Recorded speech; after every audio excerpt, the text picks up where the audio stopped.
Let's just remind everyone the limited powers of an inspector general. One, they do not have subpoena power, and only people in government, employed in government at the time of the inspector general's report, are required to sit down with him and answer questions if they want to.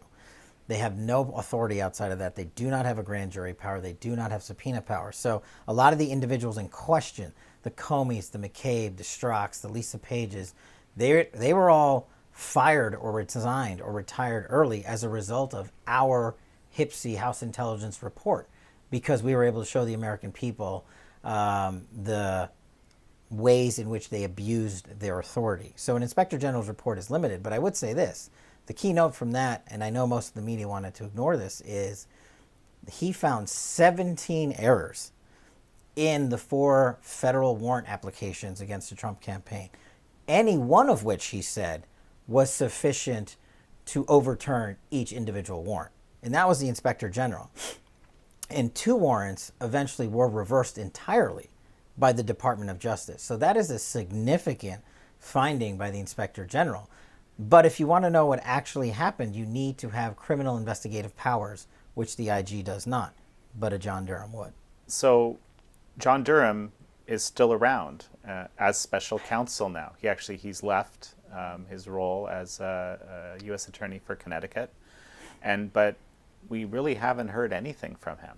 Yeah, so a quick reminder on special counsels. So he's in place, and the special counsel regulations outlined by the Attorney General at the time of the appointment say what John Durham is allowed to investigate. And essentially, he's allowed to investigate the entire origins of the Russia collusion narrative and all the individuals involved. And he has all the authorities that a Department of Justice prosecutor does: grand jury, pedigree, subpoenas, national security letters, and the like. So tremendous amount of power, and he has the investigative capability of FBI agents and federal law enforcement and local law enforcement to help him. He's still in place because the special counsel's role has not ended. It can only end when he finishes his submission to the Attorney General as to recommend charges and or submit a written report for the public to read once the Attorney General has signed off on that report as well. So neither of those things have happened. And obviously, John Durham has not been removed as special counsel. So he's still there. I don't know what he's doing, but I know what I would do. Well, I guess that's something that we're going to need to talk about today. All right. We have heard that there's a number of people, and I think this was from Attorney General Barr when he was in the role, that a number of people are not under investigation. I think Clapper was one of them. There's others that they're not coming to mind as an example. Yeah. Look, if I were still a federal prosecutor, as I was at the Department of Justice, running some pretty complex national security cases, I would basically run this entire prosecution investigation as if it was a giant conspiracy, because there's no way in the world that one medium-level attorney at the FBI, Kevin Kleinsmith, was the only person who orchestrated the greatest political fraud in American history. There had to have been others involved. And I'm not just saying that as an assumption. I'm saying that as we proved it over and over again during the House Intel report and our investigation there, and also during the revelations in the Inspector General report. So here's what I tell people that always ask me, where's the accountability? Where's the prosecutions? I say, look, let the man finish his job, the man being John Durham. But also you have to remember, a congressional oversight investigation that we ran under Chairman Nunez on House Intel led to the firing or termination of 17 senior government officials. That includes an FBI director, a deputy FBI director, very senior FBI and DOJ officials, and other individuals in federal government. That is a tremendous amount of resignations and terminations and actual firings at that level, actually, which has never occurred in U.S. history. Even if you recall Watergate, there wasn't that many individuals taken down by a congressional oversight investigation. So that's step one. Step two then is for the DOJ to pick this thing up and use their extensive powers with grand jury and criminal authority to look at the individuals involved. And there's a number of folks I would look at, and we can talk about how I would go about it. Well, and let's go back a little bit maybe to what we actually know, what's sort of public record. People were, as you mentioned, 17 people were removed from their roles in various ways, including being fired. Is that all we're going to see, right? Well, I surely hope not as a former member of the Department of Justice, because the purpose of the DOJ is to punish individuals across America that violate federal statutes. But their bigger role, their more important role, is to punish those within government at its highest levels who violate federal law. Now, that is a role that the department, I know, has always taken seriously and hopefully still is with John Durham, so I'm holding my breath on that one.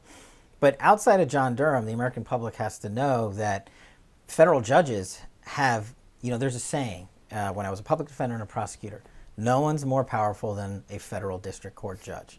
Federal district court judges have immense power when they are reviewing matters that appear before them, including federal warrants, search warrants, and in this case, a FISA warrant, which is just a foreign intelligence surveillance warrant, another form of a search warrant.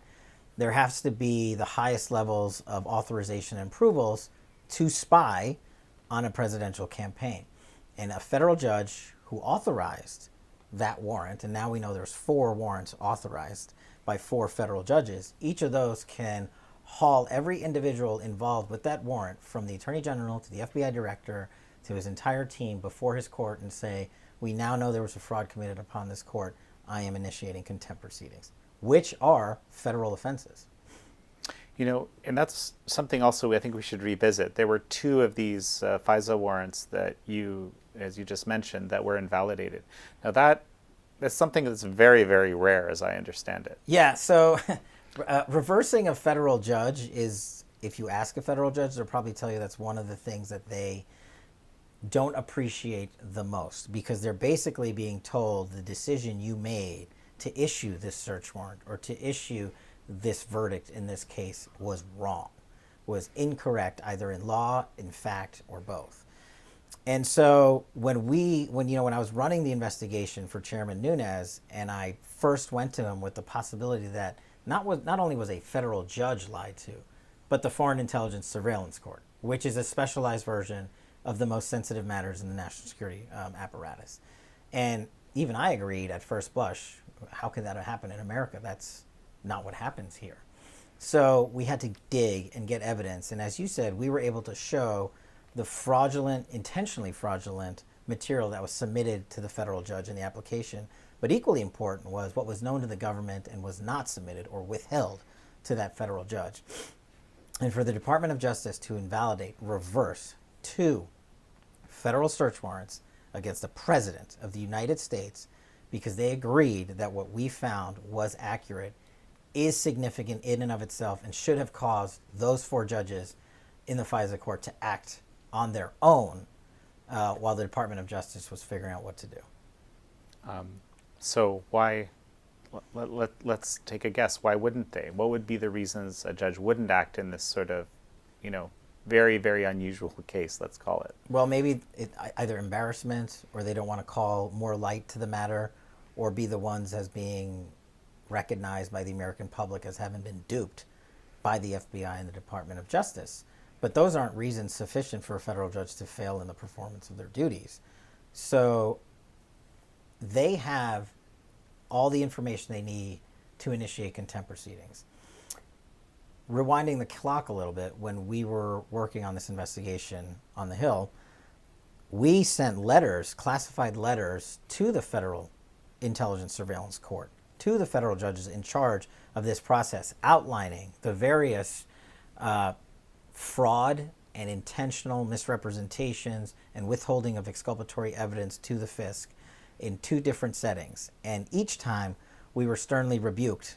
So for these federal judges on the FISC to respond to those 2 letters, separate letters, and basically deflect their duty to say, go look at the Department of Justice. No, we're looking at the federal judge, you, who this warrant was signed off on and approved on in your court, in your presence. You're the ultimate arbiter, not the Department of Justice or the FBI. And I think the first time they just thought we were nuts because we were saying these crazy things, and we had to have been nuts. And the second time, when we put all of our actual factual findings in another letter, they didn't reply to us for some time, and then deflected yet again and said someone else should look at this.